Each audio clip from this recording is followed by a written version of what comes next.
right, for more about the presidential race and the convention coming up, joining me now, Majority Whip Steve Scalise, and you're headed to Ohio next week. Going to Cleveland on Monday. Looking forward to this convention. Glad we have a unified ticket now. You're talking about party unity. How'd you know I was going to get to that?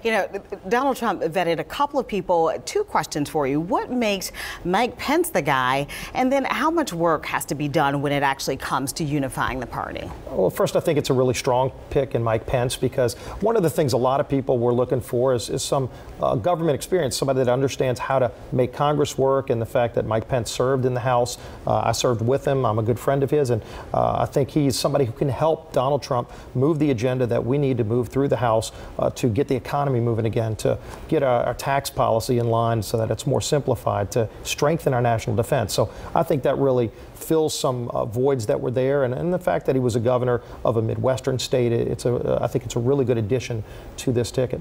And so you see momentum headed into November? I think there's a lot of momentum. You can even see it in the polls in the swing states right now.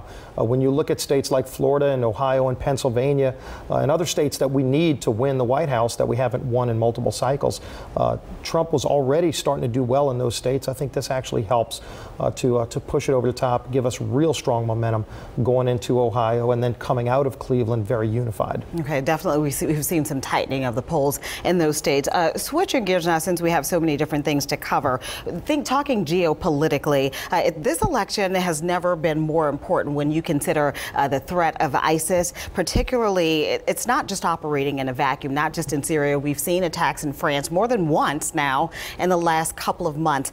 Tell us how American foreign policy, how critical it is to have the right leader in charge. Well, it's never been a more dangerous time for us when we're not directly at war like you saw during World War II. If you look where we are today, you've got ISIS on the move. They're escalating as the president has tried to diminish their threat. Their threat's actually gotten worse in the United States. We've had multiple attacks here in our homeland, and then of course you see abroad, France and other countries. You look at Russia. Putin continues to be on the move, attacking the Ukraine, trying to expand his hold in Eastern Europe. And then you look at Iran. The president actually helped Iran move further in their quest to get a nuclear bomb. So the fact that you would have a nuclear-armed Iran in the Middle East, starting an arms race there are so many threats that the next president needs to confront. Hillary Clinton was actually part of building this failed foreign policy. So I think it's going to be a strong contrast. I think foreign policy is going to be a very big issue, as well as the economy, which is struggling here at home. One more question for you before we go. Turkey, a critical and strategic ally for the United States, an attempted coup that failed, but does that suggest that there's further instability?